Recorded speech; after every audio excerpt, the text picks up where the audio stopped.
It's draft day.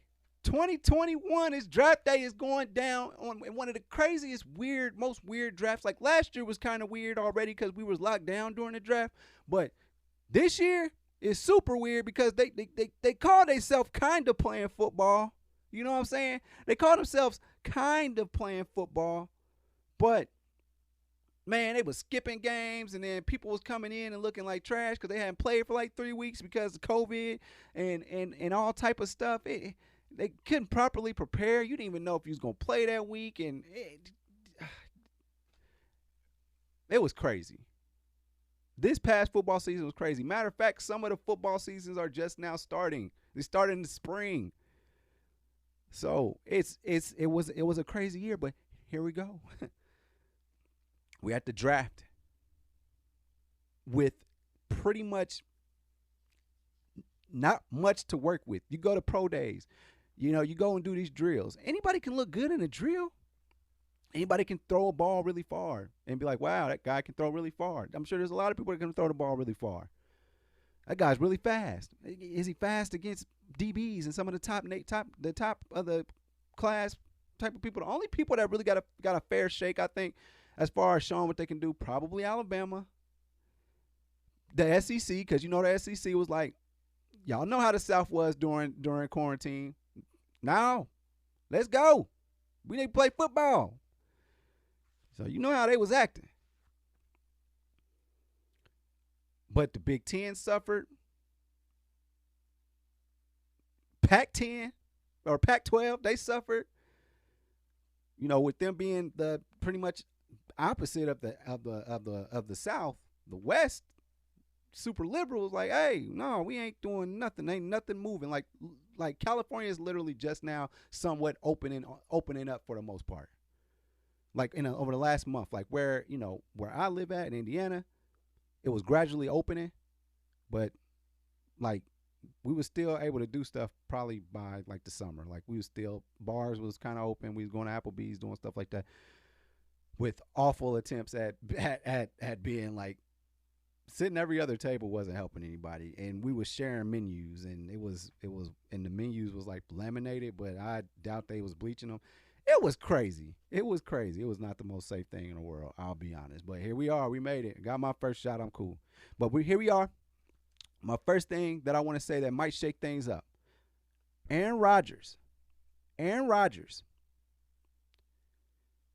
has told people in the brass for the Green Bay Packers that he does not want to come back to the team.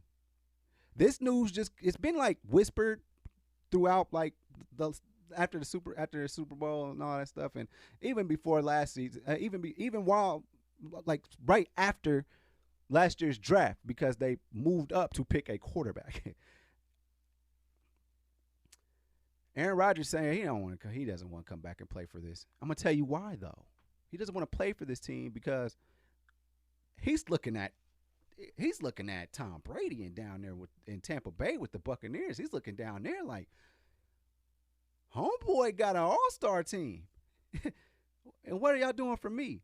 Mind you, this is his first year with the Buccaneers.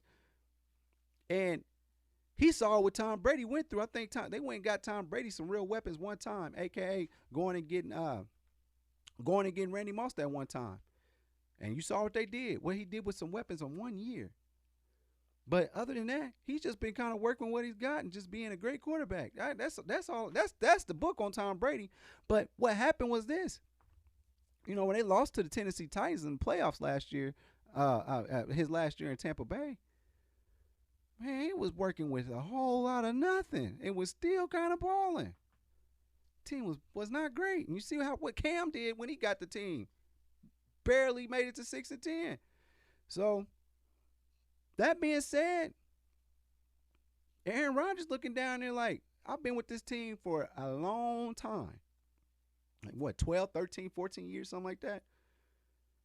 When are you going to get me somebody? When are you going to get me weapons? When are you going to cater to me? Because that boy down there got a whole star squad. He got a defense and he has an offense. They're good in Tampa Bay. They're showing loyalty to a quarterback that hasn't even been down there. Out the gate, they said, Tom Brady, we're gonna take care of you. Aaron Rodgers is not feeling that. He been there too long. So we'll see if Green Bay decides to make some moves to try and make this happen. Because, yeah, if I'm the 49ers, yeah, I'm taking Aaron Rodgers. That immediately makes them pretty much favorites. It's a good team. They just need the right quarterback. But also, if I'm the 49ers or any other team, even Jacksonville or the Jets, I'm looking at Justin Fields. I like Justin Fields. I'm looking at Justin Fields. I think he can play. And everybody's just all about Trevor Lawrence and what they believe he can do, blah, blah, blah. Trevor Lawrence is not the quarterback guy. I don't know why everybody just proclaimed him the number 1 draft pick 3 years ago. He's good, but damn. Not no clear-cut number 1 overall. I don't see it. And so, with that being said, if Justin Fields goes to the 49ers, that offense is set up just for him.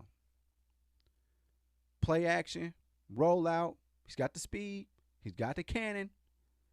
Quick decision. I don't know why they've been playing with Justin Fields. Yes, he had a couple of shitty games. As far as from a stat standpoint, they won, but he struggled against IU. It was a shootout. Had a couple of turnovers. It happens. It happens. You throw picks. Picks happen. So definitely, I'm keeping Justin Fields on my mind because I think that he's much better than what people are giving him credit for. Not just because I'm an Ohio State guy, but y'all get on this Mac Jones stuff. Don't talk about Ohio State quarterbacks and then y'all don't talk about Alabama ones. Alabama quarterbacks are the most suspect quarterbacks of all time. I don't think they had anybody since A.J. McCarron actually get a start in the league, and that's because they was backup. So they started because the starter got hurt. Sometimes 2 starters. And with that being said,